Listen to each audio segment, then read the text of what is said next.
Pampa Debates. Oferecimento GBOX. A proteção certa para a sua família. Unimed Porto Alegre. Cuidar de você. Esse é o plano. Biscoitos Zezé. Carinho que vem de família. Banrisul e você. Nossa parceria faz a diferença. Use o app para gerenciar sua conta. Estamos iniciando mais um Pampa Debates. Em tempos de coronavírus, a gente tem que começar com cuidado. Nós normalmente começamos aqui no altíssimo astral. Aliás, eu não perco o bom astral, apesar de estar com a cabeça que é uma loucura, extremamente preocupado, acho que todos nós estamos. Eu esperava medidas mais contundentes do governador em direção ao trabalho. Eu esperava, ninguém pode esperar por mim e nem vou mudar as minhas ideias. Até estava conversando com o nosso eterno Procurador-Geral de Justiça, hoje subprocurador, e parece que vai voltar a ser Procurador-Geral de novo, sobre essa questão do trabalho. Eu acho que gradativamente, com determinados cuidados, com a sequência de providências para que as pessoas voltem a trabalhar. Que não é possível mais. As pessoas estão esperando esta migalha que está vindo do governo federal. As pessoas estão passando dificuldade. É com elas que eu estou preocupado, é com o empresário, o pequeno, o médio e até o grande que está com problemas de manter os empregos. Uma grande empresa agora anunciou 30% de demissões. Aí eu vejo que daqui a pouco o meu banco, a minha escola, que é a Unibanco, que hoje está fusionado com o Itaú, doou 1 bilhão de reais. Está devolvendo um pouco do que ganhou das suas operações com os clientes. Está devolvendo. Eu só fiz um pedido hoje no meu comentário. Não precisa doar nada. Mantenha os empregos, que já é a grande doação que está dando para uma nação tão debilitada quanto está a nossa nesse aspecto. Problemas sociais homéricos vêm daí. E assim eu estou abrindo, em tempos de coronavírus, o Pampa Debates de hoje, anunciando a nossa deputada Ana Ortiz. Tá jovem, né, hein? Tu acha? Tá ficando até com espinha. Tu viu? Voltou. Chocolate. Mas tá ficando mais jovem. Comece muito chocolate na Páscoa? Não comi muito, Paulo. Tô na mesma sensação que tu, assim. A gente tá... Bom, em primeiro lugar, um prazer estar de volta aqui, né? Uma situação bem complicada, né? Uma preocupação que a gente tem todos os dias com o que está acontecendo. É claro que a questão da saúde é importante, mas a gente falar de economia também é falar de vidas, também é proteger a saúde. Porque os recursos que o Estado destina para a saúde, eles também estão comprometidos, né? Eu fiz uma manifestação há uns 2, 3 dias atrás, falando exatamente sobre isso. Eu acho que a gente, que a quarentena foi importante, tudo que se fez até esse momento foi importante.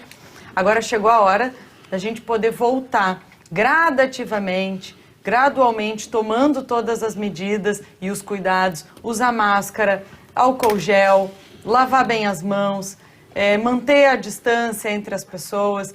Eu ouvi a entrevista, rápido, não vi toda, mas vi um pedaço da entrevista do Mandetta no domingo, e ele disse isso, que lá no Ministério não tem nenhuma pessoa contaminada e ninguém se contaminou, porque justamente eles estão usando essas precauções, né? E por que isso não pode ser... Mais interessante, o formato das entrevistas é como nós estamos adotando. Aqui são 4, 5, 6 até, então estão sem máscara e estão fazendo as coletivas, né? E estão mantendo a distância. Então por que o comércio não pode adotar isso, né? A gente vê aí os supermercados, muitas vezes lotados, e aí uma loja que tem um fluxo menor não pode abrir. Então, eu estou extremamente preocupada com essa questão e eu não quero, Paulo, que as pessoas entendam ou façam as analogias que estão sendo feitas de colocar política em tudo. Eu acho que quem se preocupa com a questão econômica também está se preocupando com a vida das pessoas. Claro, não é aquela história, não é o trabalho ou a vida, é os dois. É os dois. E eu acho que essa situação que nós estamos hoje, ela é insustentável a médio e longo prazo. A curto prazo já acabou, né? 1 mês já de isolamento. Já tem empresas fechando, já tem empresa 1 mês pedindo e recuperação foi prorrogado judicial. hoje por mais 15 dias. Eu acho que estamos numa situação muito difícil e o isolamento social de forma horizontal, ele é insustentável. Então tem que se buscar alternativas para que a gente possa, pouco a pouco, ir voltando ao trabalho, recuperando a questão econômica, e quando a gente fala de economia, a gente fala de comida no prato das pessoas. Bom, nós temos aqui o nosso presidente do Sindicato Médico, Marcelo Matias, né, que agora aderiu o banco de vez. Sempre de camisa branca. Sempre. Pô, maravilha. Enquanto estivermos nessa pandemia, eu suspendi o terno, uso apenas branco, para, de alguma forma, inclusive, me colocar ao lado dos colegas que estão na linha de frente e não deixaram de trabalhar. Eu mesmo sigo no meu trabalho constantemente e isso faz parte da nossa função. Então, de alguma forma, eu não me fantasio, me visto de branco em nome da categoria. Eu acho que eu assisti todo o depoimento do governador hoje. Acho que o governador é um grande comunicador, ele tem uma capacidade muito boa, não só de comunicação, mas inclusive ele é um indivíduo muito afável, é muito bom participar de reunião com ele. Doce. Ele consegue ouvir. Doce. É difícil, ele tem uma boa dialética e uma boa didática. Muito boa. E ele escuta também. Ele escuta, ele é um indivíduo muito inteligente, então nesse aspecto ele tem muitas virtudes. Escuta, mas não ouve. Eu gostaria só de fazer uma crítica à apresentação hoje do governador, que eu acho que a gente pode abrir o nosso debate aqui nesse sentido, que é o fato de que ele cita dois fatos verdadeiros, e às custas dos dois fatos verdadeiros ele tira uma conclusão. Então ele cita um fato verdadeiro, de que o Rio Grande do Sul tem menos casos do que, por exemplo, Santa Catarina ou Paraná. São fatos verdadeiros. Ele cita um segundo fato verdadeiro, de que nós estamos adotando uma forma de isolamento, ou de lockdown, ou do que quiser, de como quiser chamar. Esse é o segundo fato relativamente verdadeiro. Digo relativamente porque é certo que isso não está acontecendo na integralidade do nosso Estado. O problema é que o governador, por orientação, obviamente, da OMS, por orientação do Ministério da Saúde, da Secretaria de Saúde, eu não estou aqui querendo apontar culpados, eu estou dizendo que, em cima dos dados que o governador dispõe, ele faz uma relação entre uma incidência menor com a conduta tomada. E não há, eu sinto dizer, qualquer evidência científica de que a incidência menor de mortalidade no nosso estado tem uma relação com a conduta tomada. E essa é a questão mais importante. Eu acho que nós vamos ter que, em algum momento, assumir se nós queremos ou não tratar a questão do Covid como ciência. E se ela é ciência, não existe uma ciência que justifique o que está sendo feito do ponto de vista político e econômico hoje. Se ao oposto a gente aceita abrir mão um pouco da ciência em cima da questão da pandemia, ok. Então nós vamos ter que usar, sem ter qualquer dúvida e sem virar debate, a hidroxicloroquina com a azitromicina com zinco. O que a gente não pode fazer, no meu entender, é ter uma conduta que ela flutua para a ciência que eu quero e nega a ciência que eu não quero. Então vamos tomar uma conduta mais uniforme. Hoje a gente Mas o exemplo prático tudo, do que aconteceu com o governador hoje, qual foi? O exemplo prático é que ele ele citou dois fatos verdadeiros e estabeleceu uma relação que a gente não consegue provar que existe uma relação de causa-consequência no que foi falado. Então ele tomou uma conduta... Por exemplo... Não temos uma prova inconteste de que o isolamento social funciona do jeito que está sendo falado. Isso que é importante sublinhar. Inclusive ontem houve uma publicação feita por uma universidade israelense que demonstrava exatamente o oposto disso, dizendo que o isolamento não funciona. E mais do que isso, a própria OMS, que tem uma conduta inaceitável, no meu entender, nessa crise, e acho que é outro ponto de debate. O presidente da OMS é de onde? Ele acho que é do Quênia ou da Etiópia. Etiópia. É. O país dele deve ser uma maravilha em termos de saúde. O país dele teve... aspectos sanitários. O país dele teve 13 epidemias de cólera, as quais ele escondeu. E mesmo assim ele foi eleito para presidente da OMS. E o que importa? No momento em que isso tudo acontece, o meu problema são as nossas referências. Se a minha referência científica é a OMS, eu preciso acreditar na OMS. E nesse momento... Falo de uma posição pessoal e não do sindicato, mas uma posição pessoal, eu não tenho dados suficientes para acreditar na OMS. E eu sugeriria que o nosso público também duvidasse. Forte é o seu pronunciamento, hein? Muito forte, por sinal.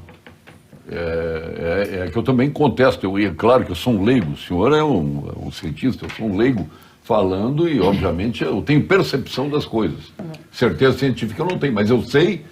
o que vai acontecer com a humanidade se continuar sem trabalhar. Eu sei para onde vai o Brasil, para onde vai o Rio Grande do Sul. Isso eu tenho certeza absoluta para onde vai. Só que a fala... Vai para o caos econômico. Essa é a certeza. Mas a fala de um médico é a fala do médico, né? Sim. Não é a fala de um Mas jornalista ou de uma advogada. Todos os médicos que têm vindo aqui, todos eles, com exceção de um, são favoráveis ao chamado lockdown vertical. Todos. Não é que não tenha que ter um bloqueio. Tem que ter um bloqueio.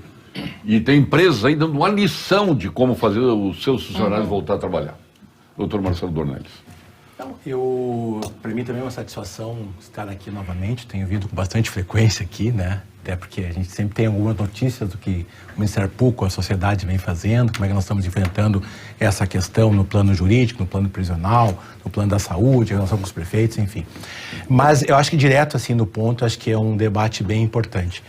Eu confesso que eu me surpreendi assim com a fala do Dr. Marcelo aqui, meu xará, porque, na verdade, assim, o confinamento, e eu não vou defender o confinamento, eu vou debater a ideia que foi posta de que a flexibilização, no seu entendimento, tinha que ser um pouco maior, tendo em vista que os dados, ou seja, de quantidade de mortes, de contaminados, não é um fator significativo para tomar decisões. Qual é que todas essas decisões, elas têm sido apontadas pelos órgãos técnicos, né? Tanto que a grande divergência da política nacional, e é debatida em todos os ambientes possíveis, é o presidente Bolsonaro com o ministro da Saúde, que é médico e tem uma equipe técnica, inclusive 2 aqui do Rio Grande do Sul, o Gabardo, que foi secretário de Saúde aqui, o Erno Harzan, que foi secretário de Saúde do município. E o outro estudou aqui, o que está saindo agora. Eu nunca vi o cara se demitir. Eu estou demitido a partir de sexta-feira que vem. É a primeira vez que eu vejo isso. Ele se deu um aviso prévio, então. Não, mas para concluir. Aviso prévio de 2 dias. As decisões, e elas têm sido questionadas até de uma forma muito ruim, né, em relação à política do presidente com o ministro, mas enfim, a fala do ministro, a fala dos técnicos, ela é embasada em critérios técnicos. Não, critérios técnicos, são todos médicos, todos especialistas, pesquisadores, enfim. Aqui no Estado, as decisões estão sendo tomadas também na Secretaria Estadual de Saúde e na Secretaria Municipal de Saúde, tem pessoas técnicas, né? A secretária Rita, no município, o secretário Pablo Stirmer, são pessoas técnicas, também são médicos, e tem uma equipe técnica. O mundo todo está em isolamento. Estados Unidos, Itália, Espanha. Então, assim, não me parece assim que não tenha um conteúdo técnico. Só se eu não entendi bem a colocação. Podemos debater, acho que o programa é debate. Mas eu não acho que não tenha um conteúdo técnico. Acho, assim, o que está acontecendo, que é a fala do Paulo Sérgio, com a qual eu nesse momento, concordo. É o que? Não pode ter esse maniqueísmo, saúde contra economia, etc. É tudo uma coisa só. Nós temos que tratar a saúde, tratar a economia, tratar dos empregos, tratar da renda, tratar da vida das pessoas. Problema que é grave. Inclusive a saúde mental. Nós estamos conseguindo outro problema. Que vai ser mais grave. Acho que só que assim, o que acontece? E falo assim, vou falar porque nós tínhamos hoje uma reunião interna do Ministério Público, porque nós tínhamos um ato de suspensão de restrição até o dia 19 e nós estávamos discutindo como é que nós vamos manter ou não. E nós estávamos aguardando algumas posições. Uma foi nacional, do Conselho Nacional do Ministério Público, e a nossa ideia é começar gradativamente uma atuação, com o horário um pouco reduzido, centrado num turno, com o rodízio de servidores, com o atendimento básico e mínimo de EPI a todos, cuidados, enfim. Mas, doutor Marcelo, desculpa te interromper, mas esse é o pensamento que eu tenho. Sim. Eu não desconsidero o que foi feito, se o isolamento... Eu acho ainda, e não sou técnica, sou advogada, eu acho que o isolamento foi importante. Mudou o comportamento também das pessoas. Esse tempo que nós passamos em isolamento mudou o comportamento das pessoas. Ontem... Eu tive que fazer uma ação e sair de carro. Muita gente na rua de máscara. Sim. Muita gente na rua de máscara. Eu fui no supermercado. As pessoas tomando cuidado, lavando a mão, enfim. Chega em casa, tira o sapato. Então, são coisas que a gente não fazia antes, não tinha o costume. que agora entrou já como hábito na nossa vida. E isso é importante não só para o coronavírus, mas para as outras complicações respiratórias que a gente tem todos os anos. Todos os anos a gente vê os hospitais superlotados no inverno, com problemas, com as pessoas com problemas respiratórios, gripe, pneumonia, enfim, todo tipo. Então, esse comportamento vai ajudar não só na questão do coronavírus, mas em outras doenças também. Agora, o que foi feito, na minha opinião, foi importante. Agora, não tem mais como a gente sustentar. Sim, agora é a fase 2, né? Que é uma flexibilização gradual. Flexibilização gradual. Olha que o senhor acabou, no exemplo que trouxe do próprio Ministério Público, da própria instituição, o senhor está corroborando com ele. Eu não é. Não, talvez eu não tenha, por isso que eu quero eu faço questão pra gente... Eu faço questão de entrar nisso, porque assim, eu não estou me posicionando aqui se eu sou favorável ou contrário ao isolamento. Não é isso que eu estou colocando aqui. Não, eu entendi. A minha posição... O senhor disse que tecnicamente não tem como justificar a decisão. A prova de que tecnicamente não tem como justificar é que a própria OMS, que a gente está utilizando como base para isso, mudou de ideia, porque a OMS muda mais de ideia do que modelo na passarela. Então, o que acontece? Troca de roupa. Então, o que aconteceu? A OMS já disse, inclusive, que a contaminação não se dá mais na rua, ela se dá dentro de casa. Inclusive, a OMS foi uma manifestação oficial de um diretor da OMS, que como tudo que eu digo aqui, o Paulo Sérgio sabe bem, eu mostro. Disse que nós temos que ir nas casas das pessoas para pegar quais são os positivos e retirar as pessoas dentro de casa. Isso foi dito por um diretor da OMS. Tu viu os testes que o governador apresentou, né? Foram quase 5 mil testes e 2 desses 5 mil deram positivo. Essa é uma questão extremamente importante. Olha só, o grande problema é que a gente todos os dados que são apresentados, e eu entendo a dificuldade de obtenção de dados, e eu entendo a honestidade de quem apresenta os dados. Portanto, aqui não há nenhum juízo de valor. Entretanto, quando a gente diz que a gente tem um número X de casos diagnosticados, vamos traduzir para a população. Essas são as pessoas que, em sintomáticas, foram para uma porta de emergência e executaram o exame. Sim. Muitos delas deram negativos. Esses em avaliação são pessoas que têm o exame coletado e a gente não tem o resultado ainda. Fora disso, o trabalho que importa é o trabalho de prevalência. Saiu hoje um dado que ele vem a favor do que eu estou falando, de que talvez tenha alguma coisa errada nessa ciência, e que diz o seguinte, que pelo menos 12 vezes maior é o número de pessoas contaminadas que a gente nem fica sabendo que as pessoas são assintomáticas. Só que fizeram um trabalho no norte da Itália, somente com pessoas assintomáticas. Somente pessoas assintomáticas. 46% já tinha tido. Ou seja, quando eu trabalho com os dados que eu obtive a partir da pessoa que foi para a porta da emergência, eu tenho um dado. Esse não é o dado que importa. O dado que importa é o dado da população como um todo, de quem é que está infectado ou não. Se eu descobrisse, porventura, que na população de Porto Alegre eu tivesse, digamos, 98% imunes e 2% na porta da emergência, sabe qual seria a conduta correta? Seria botar os 98% a trabalhar, porque afinal de contas eles já eram imunes, estava resolvido o problema, e os 2% mereceriam o tratamento. Portanto, é impossível eu fazer uma definição de política de saúde só sabendo o dado do cara que está na porta da emergência, ou do cara que está na UTI, ou do cara que morreu. Eu só consigo estabelecer uma verdade com o trabalho de prevalência. Os trabalhos de prevalência que começaram a surgir, que são esses, na Itália deu 46%. Na Islândia, que é um país que não teve nenhum problema, apesar de ter inverno constante, deu 30%. Então, o que acontece? Quem vai garantir a imunidade para o vírus é a imunidade populacional, não é a imunidade individual do cara que está na UTI. Que só se atinge com a população com a população contaminada. E, portanto, o que acontece? O meu problema todo não é o fato de a gente fazer ou não fazer o isolamento. Até porque eu, como entidade, eu sou obrigado a seguir a opinião dos médicos. E a opinião dos médicos é variável nesse assunto. Isso. Aqui no programa ela pode ter um lado, mas ela não é. Só que tem uma coisa importante, eu vou dizer essa frase. Essa frase não é minha, eu adoraria que fosse. Ela é de um cara que eu sigo, um americano, eu gosto muito da política americana. O nome dele é Michael Knowles, e ele disse uma coisa. O senhor citou que todos os países, não são todos, mas uma grande maioria dos países estão fazendo uma forma de lockdown. E na ciência, acho que a coisa mais importante que eu posso dizer aqui, depois eu posso até ir embora, mas a coisa mais importante é essa. Na ciência não importa o consenso, importa a verdade. E a verdade pode não ter absolutamente nada a ver com consenso. E eu vou dar o maior exemplo da história que nós conhecemos com relação ao consenso. Havia um consenso absoluto de que a Terra era plana e tudo girava em torno da Terra. E era um consenso. mas a verdade não era essa. Portanto, não importa o consenso, importa a verdade. E a realidade é que a verdade com relação ao coronavírus, ela é um eletrocardiograma. Hoje, ele passa... Vou pegar a opinião da ONU. Por que eu estou me atacando a ONU? Porque eu tenho os dados suficientes para dizer que a ONU, com o seu braço da saúde, com a OMS, não tem seriedade para tratar desse assunto. E por isso eu não gosto de usar a referência OMS como uma grande referência para tratar de saúde. E vou explicar por quê. Porque a OMS, quando surgiu isso em novembro, disse que o corona não era contagioso entre humanos. Depois descobriu que era contagioso entre humanos, mas que não morria muita gente. Depois disse que era muito contagioso, mas que não morria muita gente. Depois disseram que era muito contagioso e morria muita gente.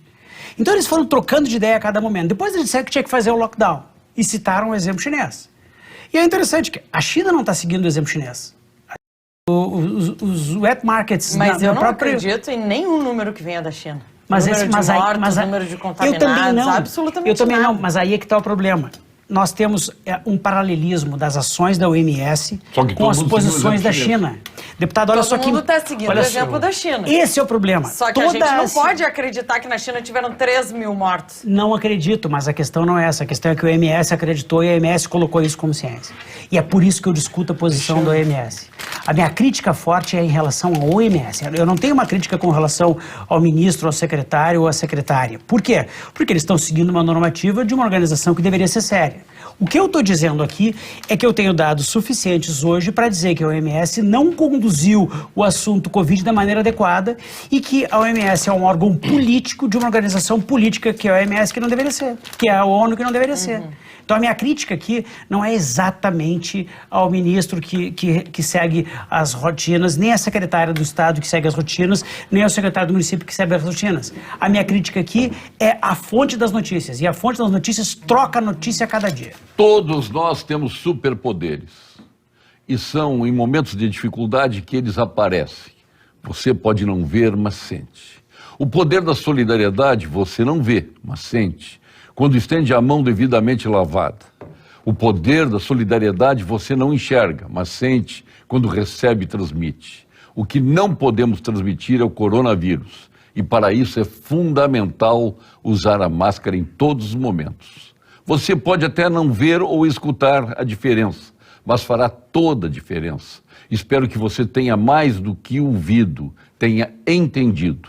Todos podemos ser heróis. E heróis usam máscaras.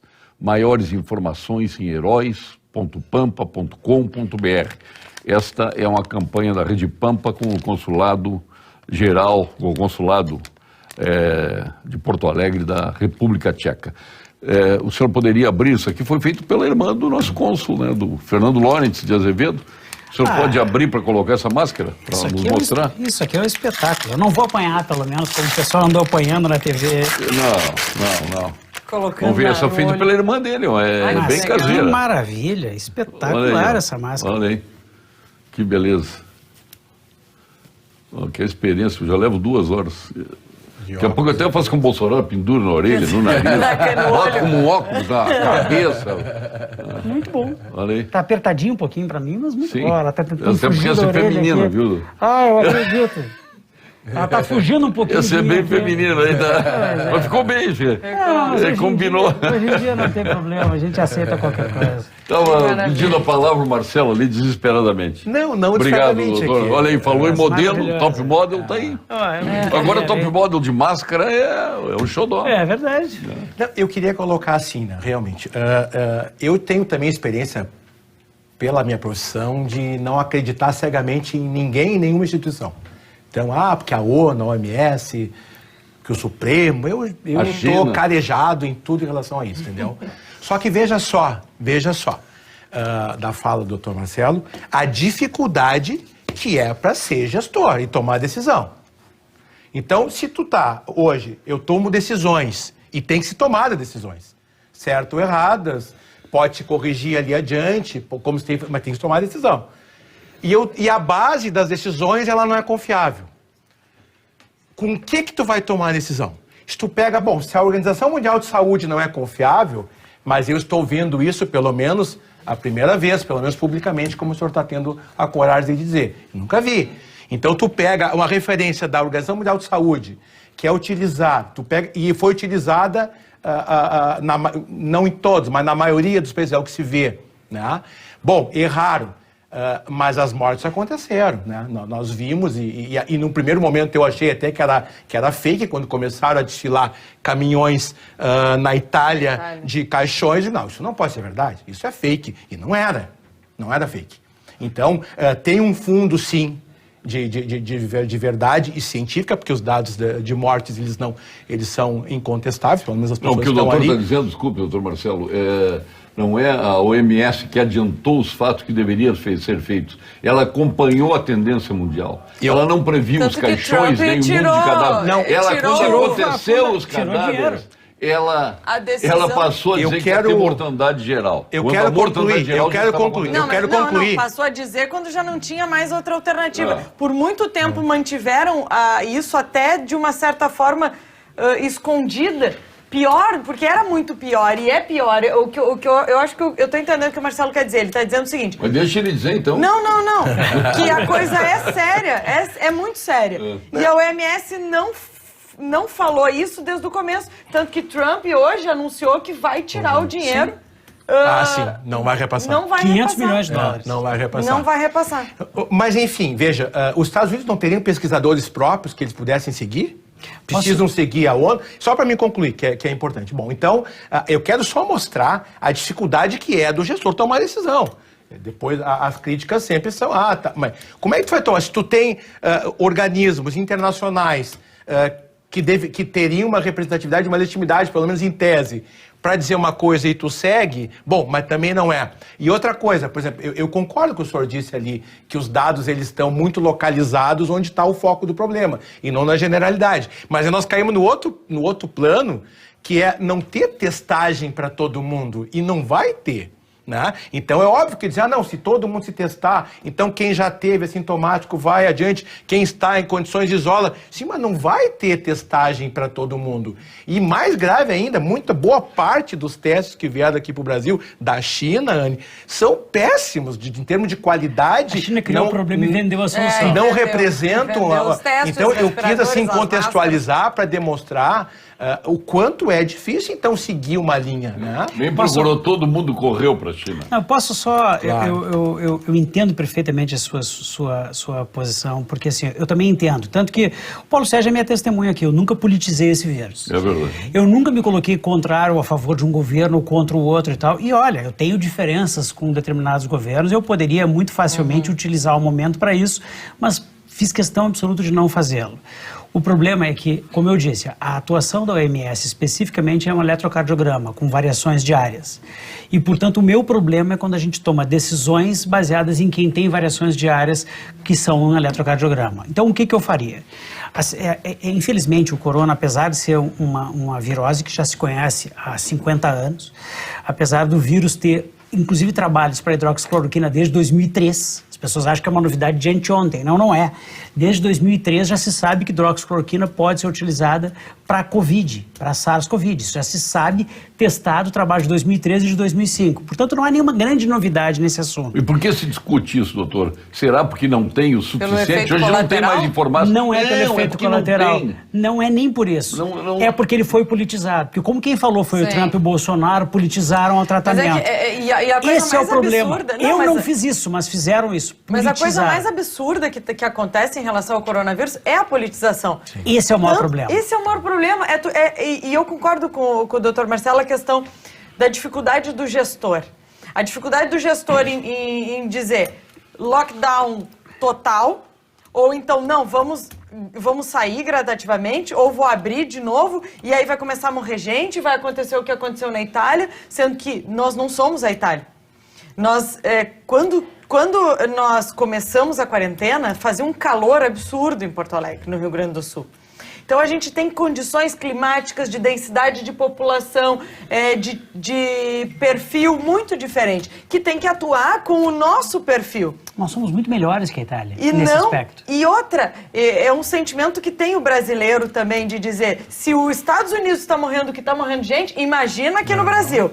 Se está morrendo que está morrendo de gente na Europa, imagina no Brasil. É um complexo de vira-lata, como se nós brasileiros não conseguíssemos prevenir e não nos comparar no número de mortos ao que está acontecendo na Itália ou nos Estados Unidos. E a prova disso é a consolidação do SUS nesse momento. O SUS está demonstrando ser muito eficiente. E os números, e a gente saiu na frente, e isso é inegável, tanto pelos números que nós temos. E essa pesquisa que o governador fez, dos 5 mil testes, quase 5 mil testes, e terem 2 positivos, aí, bom, a análise dos números é que, e aí o reitor comparou com o iceberg, de dizer, olha, isso é o que a gente vê, o que a gente não vê pode ser muito maior. Tudo bem, mas poderia já ser muito maior dentro desses testes. E não foi. Eu achei como algo importante. Mas esse é o problema. Não, esse trabalho foi feito pela Universidade. Isso foi feito em Pelotas e a gente pode ter, como eu digo, o lado positivo e o lado negativo desse processo. É isso que eu digo. A gente, todo mundo que disser que sabe tudo sobre isso é um charlatão, está mentindo. Ninguém sabe nada, porque é uma ciência nova, então as coisas vão aparecendo dia a dia. É um idiota. Os idiotas sabem de tudo. Os idiotas sabem tudo. Então, o que acontece? Quando eu tenho uma positividade de 2 em 5 mil, eu posso olhar pelo lado positivo. O lockdown funcionou. Eu posso olhar pelo lado negativo. Não existe imunidade. Ninguém vai poder sair de casa. Nunca mais. Nunca mais. Teve um cara hoje que teve a coragem de dizer, e foi o mesmo cara que disse que ia ter 1 milhão de mortes no Brasil e foi levado a sério, porque é incrível. As pessoas, se quiser ser levado a sério, basta falar um absurdo. Fala um absurdo. Eu nem guardei o nome do cara porque eu fiquei com náusea. Mas ele disse o seguinte, que nós ia ter que manter um lockdown intermitente. Não. Nós ia ter que manter um lockdown intermitente até 2022. Imagina. Eu quero saber quem é que acredita que até 2022 todo mundo vai ficar em casa sem trabalhar, nós vamos chegar no supermercado, vai ter dinheiro na conta e comida no super. Portanto, a gente tem que levar um pouco mais a sério. Só para ver como esse troço não é sério. É importante a gente levar a sério. Mas essa mesma pessoa disse que o governo pode imprimir muito dinheiro.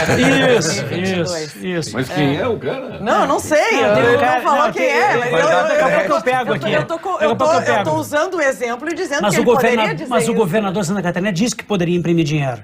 E o Meirelles também disse que poderia imprimir dinheiro e isso não produzir qualquer problema. Não, Entende? Tudo brincalhão. Mas falaram publicamente, tá gravado, não tem muito... É que nem eu falo minhas coisas, eu gravo, então não tem muito problema. Mas deixa eu só dizer uma coisa que é importante. A grande curva de mortalidade que foi dita que o coronavírus teria foi um trabalho em inglês que disse que iam morrer 500 mil ingleses e 2 milhões de americanos. Então, o que acontece? Eu tenho aqui um extremo no Rio Grande do Sul, nós temos um deputado que é um cara importante, um médico que eu tenho toda a respeitabilidade, mas que disse que não era nada, e eu não concordo, como eu também digo o seguinte, que quando o Bolsonaro disse que era uma gripezinha, ele estava errado, obviamente não era uma gripezinha, já matou mais de 1.000 brasileiros, portanto uma gripezinha não é. Mas eu também tenho aquele cara que diz o seguinte, que nós vamos ficar até 2022 trancado em casa. Isso também não existe. Então, quem sabe a gente pensa no meio do caminho. E o que aconteceu? O trabalho em inglês, que é um trabalho que disse que nós íamos ter 500 mil mortes na Inglaterra e 2 milhões nos Estados Unidos, e que é o que levou a achar que nós teríamos 1 milhão de mortes no Brasil, ele era tão errado metodologicamente que nos Estados Unidos, que supostamente é um caos, morreram 30 mil. Eu não estou dizendo que 30 mil é pouco. Eu estou dizendo que não dá para comparar 30, não dá para comparar com 2 milhões. Sim, não. Esse é o problema. Quando a gente trabalha dentro de grandezas, uma vida é muito importante. Mas eu não posso... Uma vida é 100%, né? Uma vida é 100% para aquela família, mas eu não posso dizer que eu posso levar a sério uma ciência que diz que vai morrer 2 milhões e morre 30 mil. Mudar hábitos para combater o coronavírus. Vamos juntos nessa? Durante os últimos meses, a Unimed tem desafiado você a mudar um hábito e encontrar a sua melhor versão. O novo coronavírus apareceu e vamos precisar do esforço de todo mundo. Por isso, a gente tem um novo desafio até tudo voltar ao normal. Fique o máximo possível em casa. Cuidar de você, esse é o plano. Unimed. Cuidar de você, este é o plano da Unimed. E vamos agora às informações do Conselho Regional de Medicina do Rio Grande do Sul. Plantão Cremers. Desde 2018, o Cremers está mais ágil e moderno, está mais próximo dos médicos, inovando na prestação de serviços, capacitação e representatividade. Assume importante papel no debate dos grandes temas da saúde, como este do coronavírus. Mais do que regulamentar e fiscalizar o exercício profissional, o Cremers se renova para defender a boa medicina e a saúde de qualidade. Cremers, em ação pela saúde. A Vinhos do Mundo está atendendo pelo WhatsApp e pelo telefone, para que você não fique sem vinhos. para que você garanta os seus vinhos sem sair de casa. Saiba mais sobre as opções de entrega, conferindo as ofertas da semana nos números disponíveis para que você fale com o vendedor. www.vinhosdomundo.com.br e aproveite. Atenção, cooperado Unicred, estamos aqui para reforçar o nosso compromisso em fazer você prosperar no momento atual, que não é bom, mas a Unicred tem soluções. Recomendemos que avalie as necessidades do seu negócio e, se necessário, podemos juntos traçar uma nova rota, visando sempre o desenvolvimento sustentável dos seus projetos. Nosso atendimento é personalizado e está disponível nos canais digitais. Juntos encontraremos a melhor solução. Esta é a mensagem da Unicred. A tradicional grife de chocolates finos Copenhague. Essa não dá Aliás, pode falar em Copenhague, eu fico com água na boca. É mesmo? Não ficas também? Claro. Tava esperando, achei que tu ia me dar um. Poxa, já está garantido. Traz no mês da Páscoa muitos ovos que são exageradamente recheados. Então, crie histórias inesquecíveis e leve alegria para quem você ama. Leve para o Pedro, para o João e leve sem sair de casa. Presenteie aquele amigo que não abre mão dos maravilhosos chocolates Copenhague. Lá você ainda encontra variedades de ovos com 60% e 70% de cacau, o língua de gato, que é espetacular. Eu devorei os que eu ganhei na Páscoa. E ao leite, chocolate ao leite, que é o meu preferido. E tem muito mais para você deliciar. Peça agora e ganhe 30% de desconto neste mês e com frete grátis. Disponibilizamos a entrega para Porto Alegre. Você pode pedir pelo telefone e pelo WhatsApp. O número está aí no seu vídeo, na sua tela, o 98-518-2786. 98-518-2786. A forma de pagamento, deputada Ana Ortiz, a forma de pagamento pode ser até por via depósito bancário, sem problema algum. E vamos agora à nossa próxima atração. Quem vai anunciar a próxima atração é o nosso presidente do Sindicato Médico, o Dr. Marcelo Matias. Vamos agora ao quadro Saúde com o Dr. Gilberto Schwartzman, meu professor. Olá, Paulo Sérgio. São 9 horas da manhã do dia 15 de abril e eu não sei se o ministro foi ou não demitido. Mas eu me incluo na maioria dos brasileiros que acham uma injustiça se isso acontecer. As decisões do ministro foram sempre apoiadas na ciência. Ele preferiu os especialistas ao invés dos oportunistas. Preferiu a ciência ao invés da ignorância. Ele manteve sempre o foco na importância do isolamento social ao invés de curas milagrosas. O ministro seguiu as recomendações da Organização Mundial da Saúde e a experiência de outros países afetados pela pandemia e diariamente nos ofereceu um panorama objetivo sobre o número crescente de mortes pelo coronavírus em nosso país. Ele alertou que nós deveríamos ter foco e nos prepararmos para o caos da saúde que já está acontecendo. A saída do ministro será fruto da inveja, esse mal-estar que seu sucesso provoca em vários políticos e também por uma obstinação do governo em desqualificar o papel da ciência. Um abraço, Paulo Sérgio. Outro doutor Gilberto Schwartzman. Deixa eu fazer só uma sugestão. O Jeton podia ser o chocolate Copenhague e um vinho da Vinhos do Mundo. Né? O Jeton da... Pensar grande, né? Pensar grande. A tenteada é livre, né? Como é o nome do rapaz aí, o biólogo esse? Átila Lamarino. Anote bem esse nome, Átila Lamarino. Esse cara conhece. Tem gente que acha que ele tem razão, hein? Esse dia, numa outra emissora, eu estava comentando, até eu sofri algumas críticas, porque eu disse o seguinte, que é bem o que nós estamos falando agora. A notícia é sempre o 8 ou 80, né? O correto, o ponderado, o que está fazendo certo, não. O cara que diz uma bobagem dessa vira notícia, viraliza, né? Então esse cuidado a gente tem que ter, por isso nós estávamos brincando, vamos dar o nome dele ou não, né? Eu sou de não dar. Eu acho que sempre que se vai ao extremo, está sempre errado. Né? Então, esse cuidado assim, de de não dar muita voz e muita publicidade a quem está exagerando, até porque eles exageram sabendo que isso vai acontecer, né? Então começa, eu acho que muito das disputas lá do Dória com o Bolsonaro e do Witzel, né? Eles precisam um factoide todo dia, porque eles estão pensando na eleição 2022. Então eu crio um factoide, aí vai todo mundo correndo lá e ouve o que ele disse, o outro o que ele disse, e fica naquela... Eu passo ao largo. Dória não ouço. Eu acho que é muito difícil hoje a gente conseguir buscar o caminho do meio, né? E é muito importante, principalmente nós políticos, porque a gente não sabe, doutor Marcelo, exatamente, não somos técnicos para poder opinar de forma mais pontual em relação a alguma coisa. Eu acho que ponderar nesse momento é importante. E aí o doutor Marcelo Dolores falava sobre o gestor. Eu muitas vezes me coloco no lugar do governador do estado ou do próprio presidente de dizer como é que tu vai organizar isso, porque uma vida, ela é 100% para aquela família, ela é 100% para aquelas pessoas que a querem.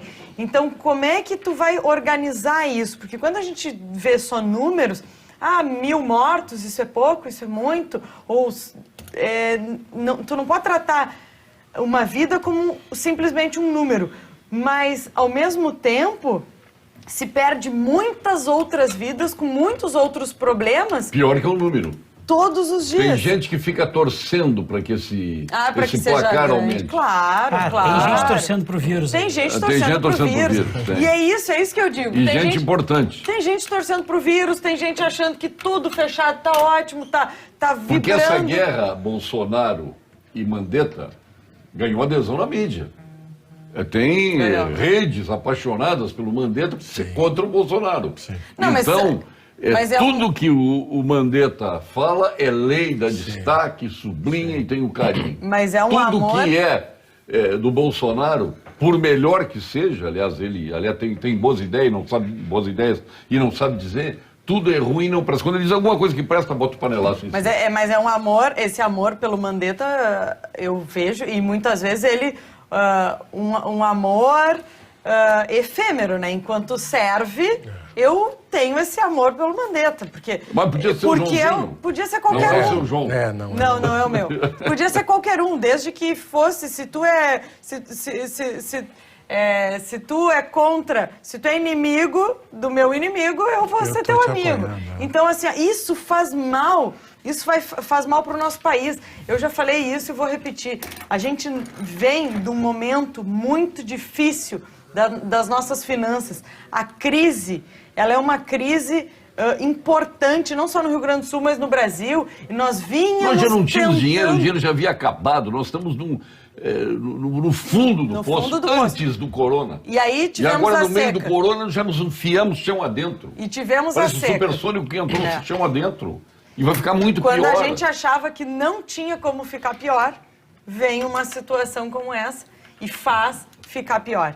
Então tem que achar alternativas. E eu acho que a alternativa, e vou continuar insistindo nisso, são regras, fiscalização, regras firmes, diminuir o horário de trabalho, revezamento de equipe. Isso pode ser feito... Quer dizer que toda aquela tese para fazer uma reforma previdenciária que deu uma economia de 700 milhões...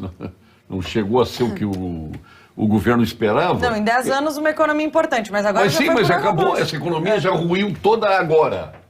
Agora. Já comeu toda a economia de 10 anos. Olha, para tentar ajudar o debate e para vir ao encontro do que vocês estão falando, inclusive para tentar responder a dificuldade do gestor, eu vou tentar de novo bater no meu inimigo atual, que é a OMS, dizendo o seguinte: é muito difícil que um poder central, né, eu não sou um globalista, portanto um poder central consiga decidir as melhores condutas para todos os países. Sim. Da mesma maneira que o poder central brasileiro talvez tenha dificuldade em definir as melhores condutas para cada estado tem uma situação distinta. Da mesma maneira que, nesse sentido, o governador do estado fez uma coisa correta hoje. Ele pode não ter feito 100% correto, mas ele fez uma coisa correta. Ele liberou para os municípios e para a grande maioria dos municípios a possibilidade que eles se autodeterminassem. Isso. É mais fácil que na periferia um prefeito consiga definir, especialmente porque, ao que me consta, 84% dos municípios não tiveram nenhum caso de corona, Portanto, é mais fácil que na periferia um prefeito tome a decisão adequada, em vez do poder central lá em Nova York decidir. Então, nesse aspecto, eu acho que é muito adequado. A gente faz uma seleção completamente distinta de local para local, e aí os locais vão se autogerenciar, sabendo que sempre tem risco e benefício. E olha só, nós estamos tratando de uma pandemia. Pandemia não tem resultado bom, só tem resultado ruim e menos ruim. Não tem resultado bom. Só aproveitando que tu não quer citar o nome do homem, eu vou citar, o Átila Lamarino esteve recentemente no programa Roda Viva. Segundo alguns sites de notícias, foi um dos programas mais assistidos da história do programa. Mas eu concordo com a posição do doutor Marcelo. Um palavrão aqui. O Clóvis Barcelos está dizendo.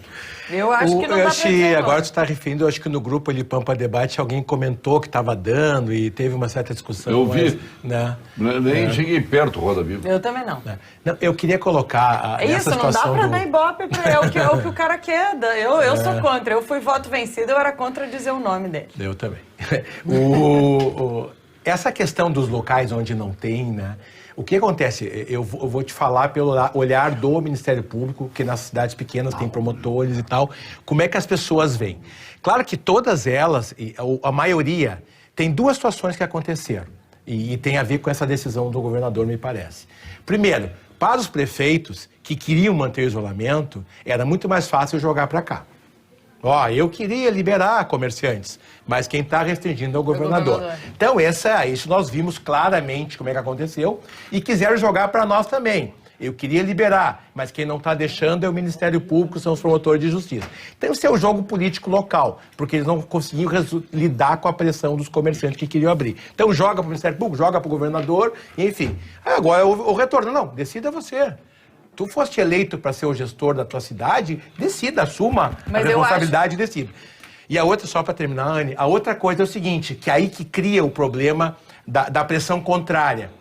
A grande maioria dos municípios do nosso estado não tem condições de UTI, de respiradores, não tem. Tem várias cidades, aí nós recebemos a demanda, Anne, várias cidades que não tem. E o senhor sabe disso. Pode ter. Não, mas aí que tá. Não tem. Então, e se chegar aqui na cidade pequena e tiver a pandemia chegar e tiver problemas, necessidade de respirador, de UTI, não tem. Vou ter que ir para a referência, que é a 100 km, 200 km. Assim? Isso cria um sentimento de pânico nas pessoas. Né? Tanto que na semana passada eu falei aqui, na outra que eu estive, Paulo Sérgio, que a questão de esclarecimento, que na verdade não tem e não precisa ter, né? Não. O sistema é organizado... Não tem nem como pagar para ter isso. Sim, o sistema se organiza a fim de que a pessoa que é daquela cidade pequena seja transferida para a referência da outra. Mas lá na cidade, a cobrança do município, das pessoas pro prefeito, pro promotor, é que tenha... Eles querem ter lá, eles não querem andar 100 km, 150 km, ambulância. Então, esse tensionamento também é muito presente na cidade onde não tem, né? Então, eles têm medo de, não tem nenhum caso, vamos abrir? Vamos. Mas e se tiver? E se tiver uma gravidade? Como é que nós vamos fazer? Mas daí cada um, que é o que eu entendo desse nosso assunto de gestor, cada um tem que assumir também as suas convicções, em cima do que lê, do que escuta, das fontes que escolhe, e assumir a convicção, e não ceder pressão. Eu tenho a convicção de que gradualmente deveríamos voltar. Eu acho que a Assembleia pode voltar com equipes, com o horário reduzido, mas eu acho que a gente tem que voltar. As secretarias têm que voltar. A vida tem que voltar. Diminui o turno de trabalho, faz revezamento de equipe a cada semana ou a cada tantos dias, enfim. Mas tu tem que ter as tuas convicções. Isso não é por pressão. Isso é por convicção. Então, eu também saio de casa e faço todo o ritual de colocar máscara, de passar álcool gel, de abrir a porta do elevador com uma mão e na outra ter o álcool para apertar o botão, para já passar o álcool na mão depois que aperta o botão. Então isso tudo tem que estar dentro das nossas atividades. Eu ouvi outro dia uma notícia sobre a Prefeitura de Porto Alegre e o sistema de transporte público. Sim. Que já estava com problema. Não tem já teve aquela situação toda que o prefeito queria cobrar pedágio de todo mundo para viabilizar, né, subsidiar o transporte público. E agora com um número muito reduzido de passageiros, como é que vai ficar a questão do transporte público de Porto Alegre? Vai quebrar, vai fechar, não vai ter mais ônibus. E o intermunicipal, então, acho que pior ainda, também, né? então são todas essas questões que tem que pensar. E quem é que vai pagar essa conta? Quem não pagar está essa conta? protegido pela lei e está recebendo clientes, o restante todos estão ameaçados de quebrar. Nós vamos agora ao ponto final com Gimo, qualidade comprovada, e Casa Valduga. Ponto final, oferecimento produtos Gimo, qualidade comprovada. Pergunta à deputada Anne Ortiz e ao procurador Marcelo. Bom, eu vou ter o sobrenome aqui, mas tudo bem. Tu chamou de Marcelo Medeiros, é colorado, né? Qual a contribuição que a categoria de vocês está dando para o Estado neste momento? Já que até agora quem pagou a conta foi iniciativa privada, Ernie Klasman. Posso responder primeiro? Pode, tranquilo, me dá um programa inteiro. Já falta o ponto final, então. É bom dar um programa inteiro. Então eu quero falar assim, ano passado, no final do ano, não precisou de tempos de pandemia nem de coronavírus para a Assembleia Legislativa devolver quase 150 milhões de reais para o Poder Executivo, entendendo a dificuldade que o nosso Estado está passando. Isso foi por conta da ação de todos os 55 deputados e uma economia dos 55 deputados, a Assembleia devolveu ao Poder Executivo quase 150 milhões de reais. Agora, por conta do coronavírus, as nossas emendas, que somadas dão 55 milhões de reais, que cada parlamentar apontou para saúde, educação ou segurança nos municípios ou nas regiões, também foram destinadas à Secretaria da Saúde, que vai investir no combate ao coronavírus. Além disso, foi cortadas todas as diárias para fora do Rio Grande do Sul e dentro do Rio Grande do Sul, cortado verba de gabinete e, com isso, a Assembleia também já repassou ao Poder Executivo 30 milhões de reais. Além disso, nós entendemos que deve haver, de novo, um debate sobre o 12º, que é o repasse dos recursos, é um único bolso que arrecada, né, aos poderes, que o que é repassado de acordo com o orçamento previsto e não realizado. Com certeza o realizado, o governador já disse, a arrecadação vai cair 30%. Acho que temos que retomar a discussão do 12º. E eu entendo ainda que pode haver uma medida maior na questão de verba de gabinete de repasse para o Poder Executivo. Acho que a Assembleia Legislativa tem feito, sim, o seu papel. Muitas vezes a divulgação que falha, né, Paulo Sérgio? E aí acaba sendo Aí como vem se a questão do governador que doou 30% dos seus vencimentos. Aplauso para o governador que doou. Agora, isso aí não pode ser uma regra. O governador mora no palácio, o governador é solteiro. Agora vai pegar um deputado, por exemplo, como o nosso Hernani Polo. É uma pessoa que tem 2 filhos, tem mulher, paga aluguel, tem todo um custo. Tem Como é que ele vai fazer isso? né? Ele não tem condições de fazer isso. Ele não tem condições. Doa quem pode, quem não pode, não tem como, vai tirar da sua família. Não, e eu também acho, e eu quero... Ele tem todo o direito de doar. Querer, porque ele doou, que as outras pessoas doem. Eu não vou também, fazer publicidade, Paulo Sérgio, se me permite, eu não vou fazer publicidade, tá? Porque eu acho que quando a gente faz ações sociais, a gente não precisa divulgar. Entendeu? Porque daí tu já transforma a ação social em outra coisa que não é a ação social.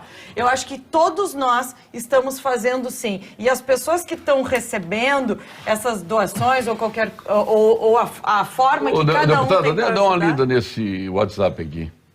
Põe ler alto. Não, porque isso não é uma verdade. Deixe o doutor Marcelo falar. A deputada está sempre interrompendo. Faz tempão que eu não Aliás, venho tem que deixar aqui. os dois Marcelo falar, deputada. Faz um tempão que eu não venho, o Marcelo disse no início Viviane, do programa doutor que Marcelo, tá com a cadeira quente aqui de tanto que vem. Doutor Marcelo, seu ponto final. Veio porque eu sou convidado. Eu vou na linha, porque eu acho assim, Anne, tu disseste que divulgaram e não foi bem... Essas coisas não adianta. Por mais que se faça e se divulgue, as pessoas não querem ouvir. É que nem o Paulo Sérgio, tu... Não querem ouvir, entendeu? Escuta, então, mas assim, parece assim, e eu falo isso porque, infelizmente, não dependo de situações, de eleitores, enfim, e sou concursado, né? Parece que o trabalho do deputado não é importante. O trabalho do Ministério Público não é importante. O trabalho do juiz não é importante. Só é importante o trabalho do comerciante. Ah, eles sim, eles que pagam, eles que trabalham, eles que produzem. Todos nós trabalhamos.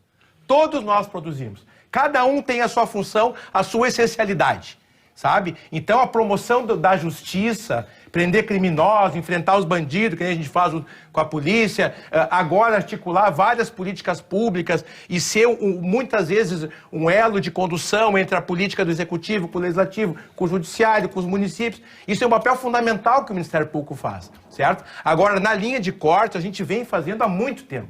Eu fui procurador-geral, o meu primeiro ato foi cortar um monte de coisa, demitir pessoas, porque nós vivemos e a gente vivencia a crise todo dia. E na qualidade de gestor, tu não tem como fugir.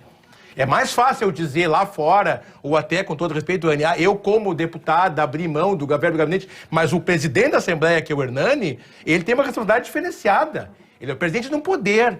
Então não se pode fazer demagogia com situações como essa. Mas a gente faz, nós cedemos orçamento, 30 milhões para o Estado. Ontem teve uma outra conversa com todos os poderes e nós estamos tentando fazer o máximo possível. Estamos restringindo tudo que possível dentro do Ministério Público. Nós doamos do nosso fundo 5 milhões para o Estado para comprar 60 leitos de UTI e foram destinados a Uruguaiana, Rosário, enfim, várias cidades. Então todos estamos fazendo. Agora, desfazer do trabalho e da importância da política, do sistema de justiça, que infelizmente, eu realmente não concordo e me indigno com isso.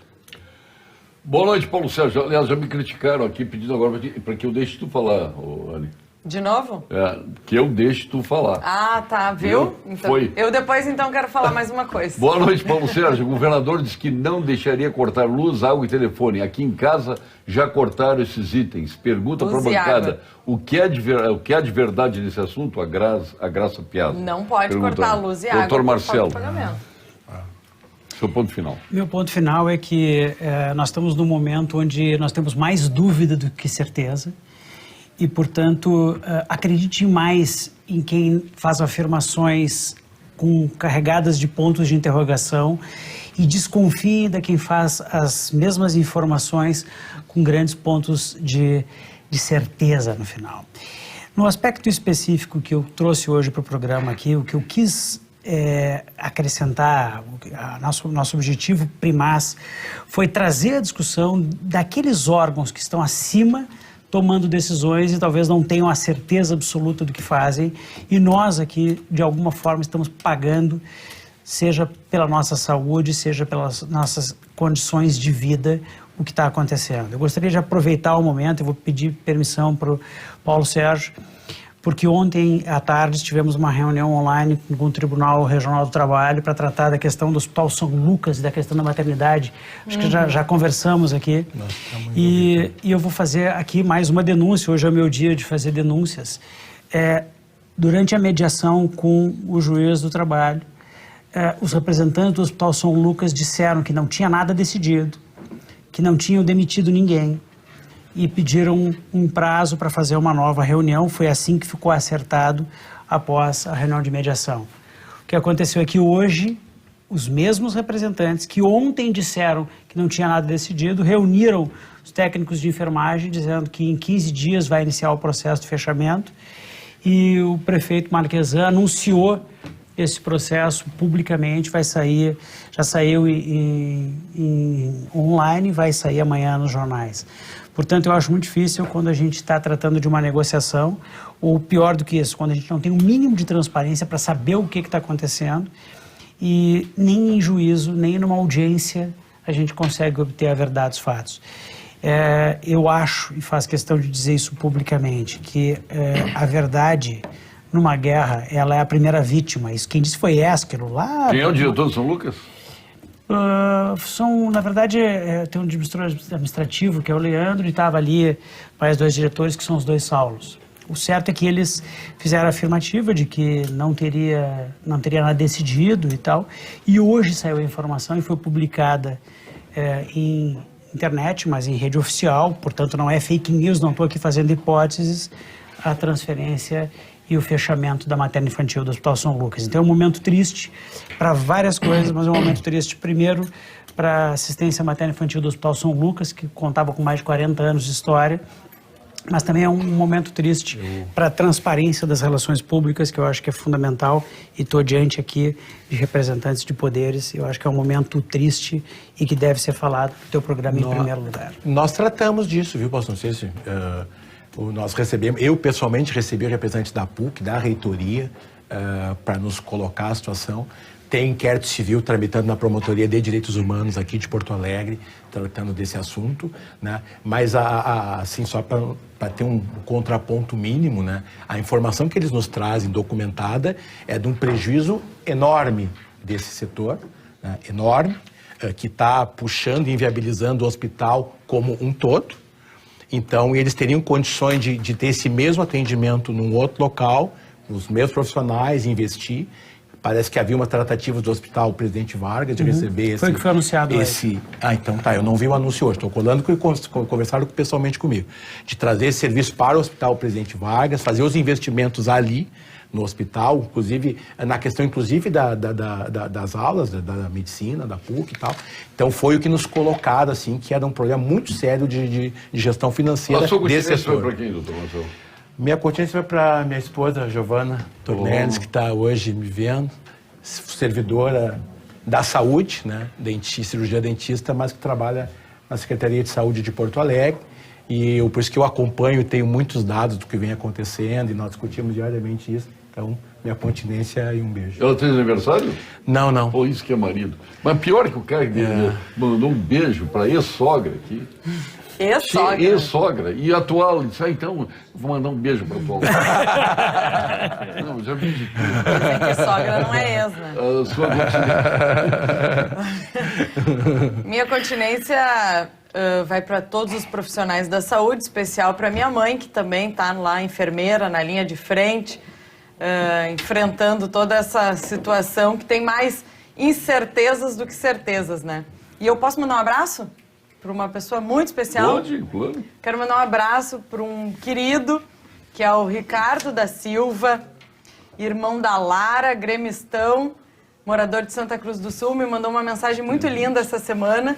E aí eu disse para ele que ia vir aqui no programa hoje e ia mandar um abraço para ele. Então, Ricardo, obrigada pela tua mensagem, alegrou meu dia, com certeza.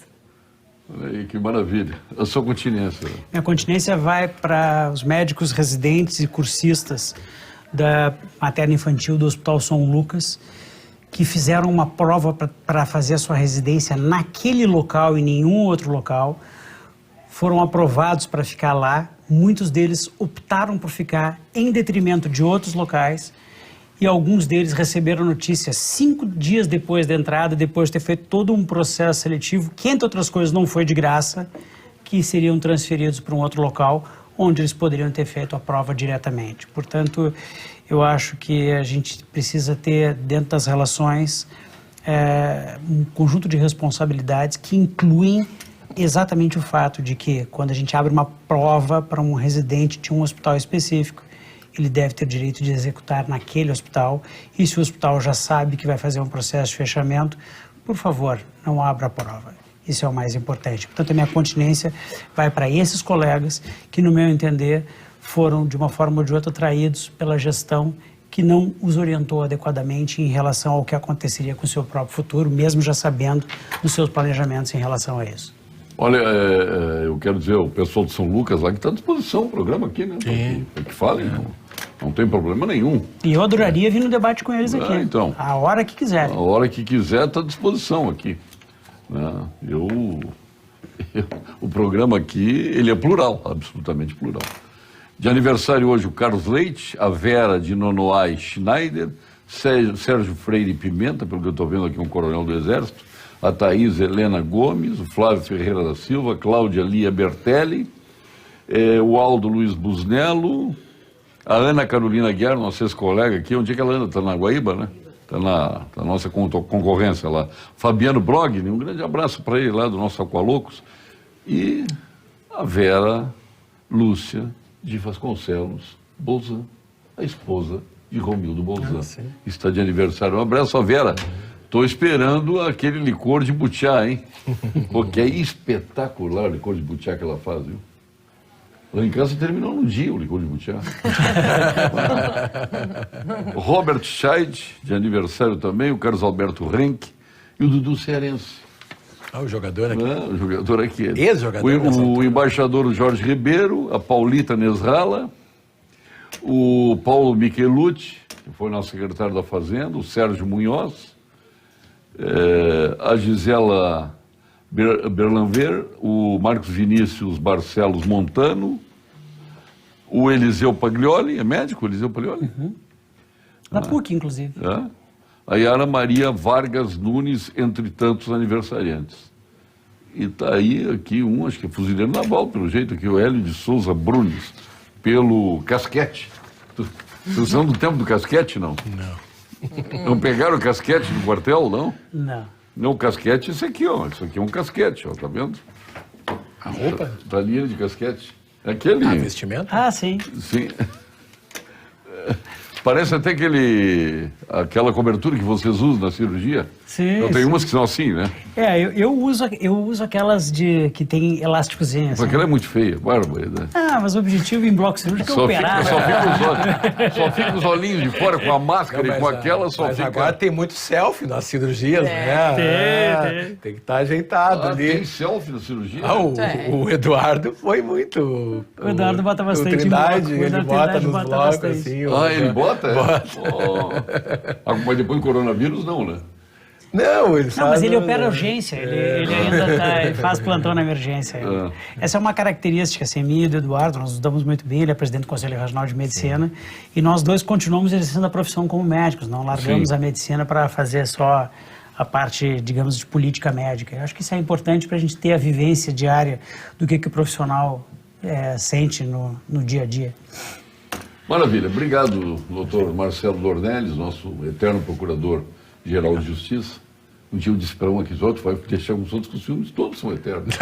Ninguém tira esse teu título, né? Uma vez foi procurador-geral, para mim é sempre procurador-geral. Eu não gosto de usar ex-governador. Eu prefiro usar o governador no período de tanto a tanto. Quando vem aqui o governador Rigoto, pode olhar lá. Governador de tanto a tanto. Está dando notícia. Que, aliás, eu não sabia.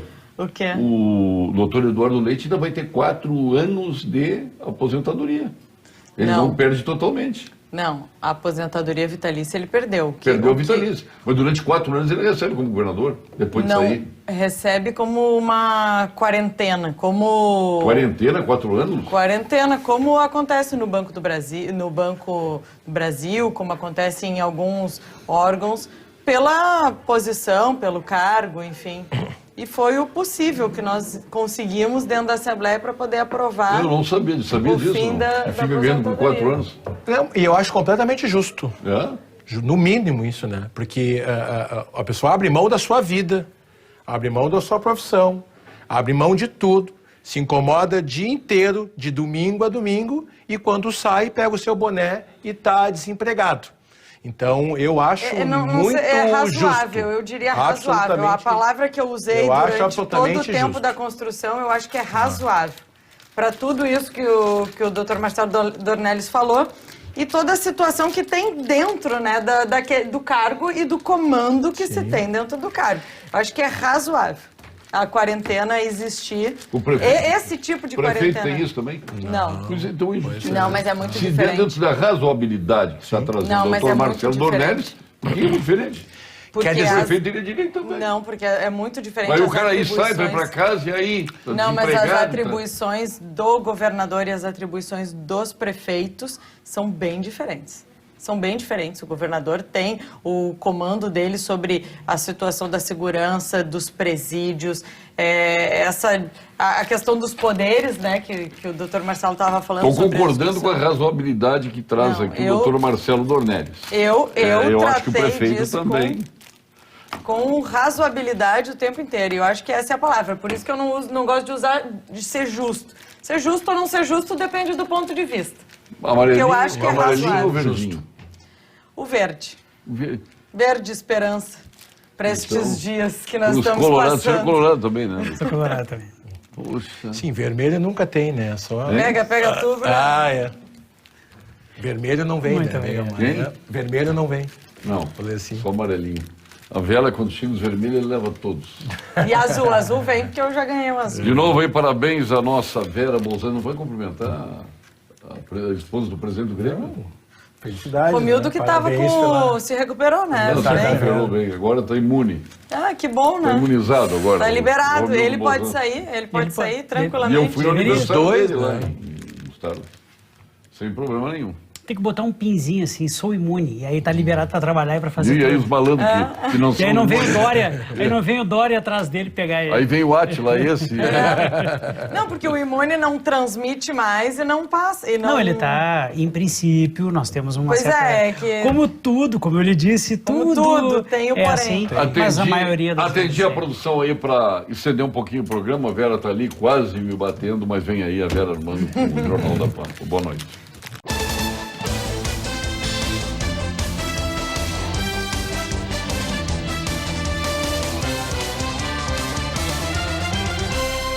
Pampa Debates. Oferecimento GBOX. A proteção certa para a sua família.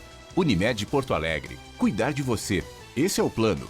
Biscoitos Zezé. Carinho que vem de família. Banrisul e você. Nossa parceria faz a diferença. Use o app para gerenciar sua conta.